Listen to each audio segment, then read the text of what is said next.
Hello my fellow riders and welcome back to Riding Reviews. Today we're going to be talking about whether or not you should buy a motorbike or scooter at 16 years old or 17.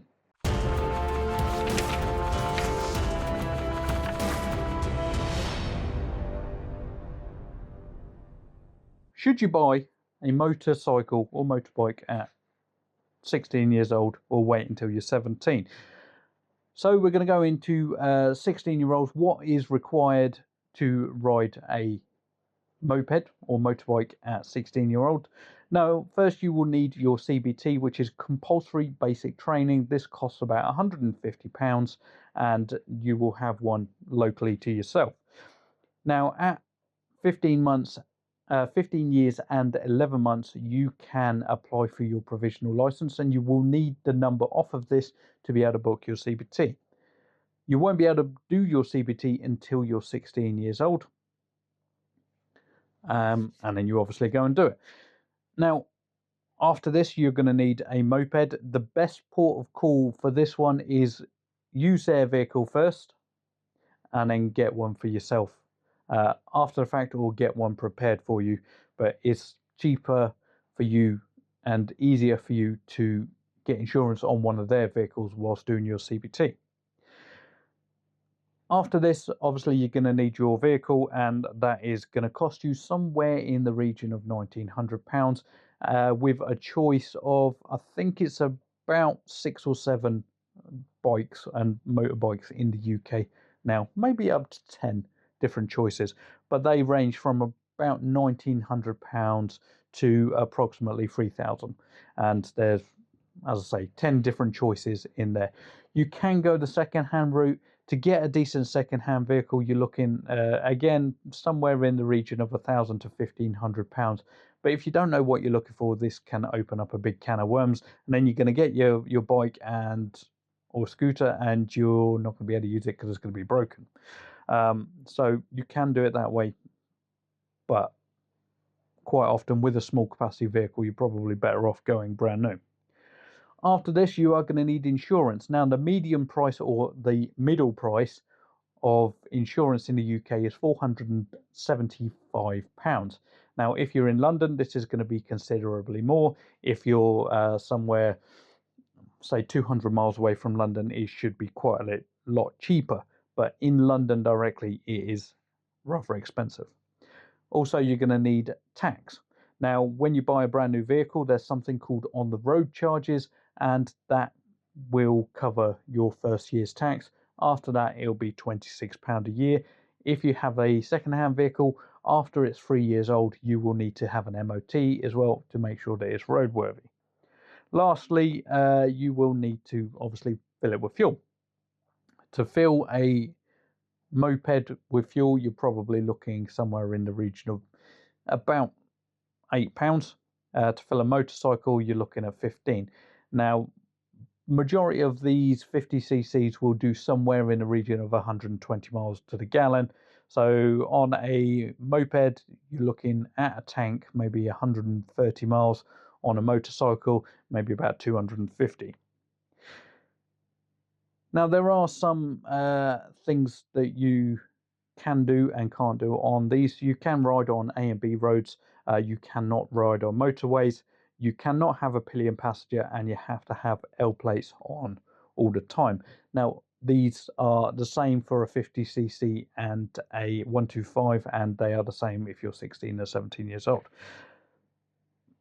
The difference between a 50cc and a 125, so the 125, you're going to be looking at a bigger purchase price, which is going to be somewhere in the region of 2,500 to 3,500. Your insurance really shouldn't be that much more expensive. Your road tax also is the same amount, £26, and the miles per gallon on a 125 are slightly less, 100 miles per gallon, but that's still much better than a car would be. The main difference between a 125 and a 50cc is the top end speed.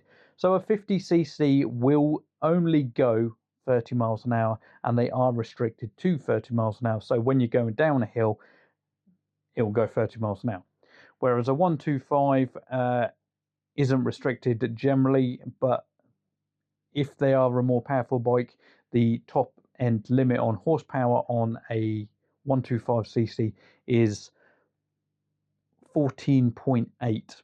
So all these motorbikes out there that say that they're for 15 horsepower, they're not. They're 14.8. It's a little difference, but it's not 15 horsepower. Restrictions on roads are the same. Restrictions on pillions are also the same. If you do a full test later on, you can have a pillion on a 125. You can have a pillion on a 50cc. Do you want to? I would say probably not. They don't really have the power for that. But also, if you are going up to a bigger motorcycle later on, CBT is part of your A2 license. So you would need to do that anyway. So, final thoughts on this one. Should you buy a 50cc or a 125? Now, this is more personal choice. Some people will say that if you have local transport, i.e. buses, then maybe you should wait until you're 17 and get a 125.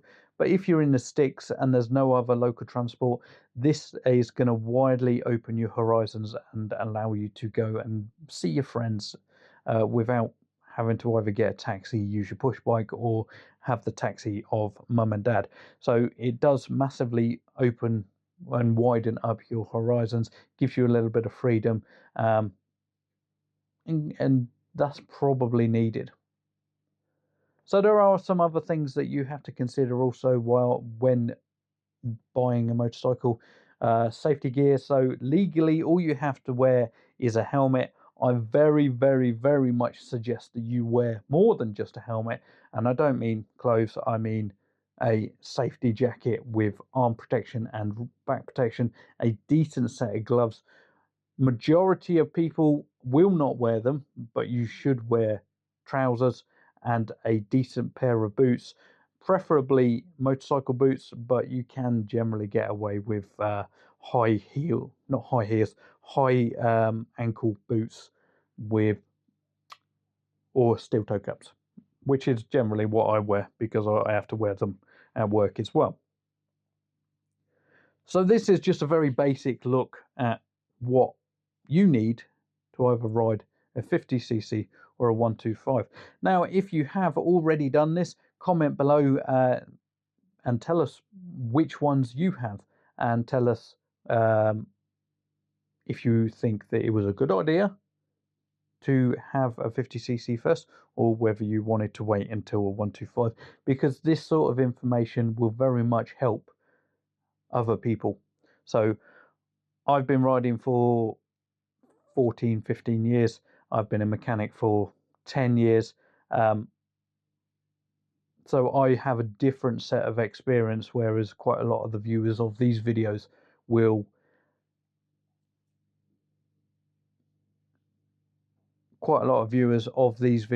have a fresher perspective than I do.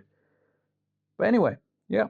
So as you can see, this is a different location of doing the video. We have the green screen behind us so that we can put something a little bit nicer there.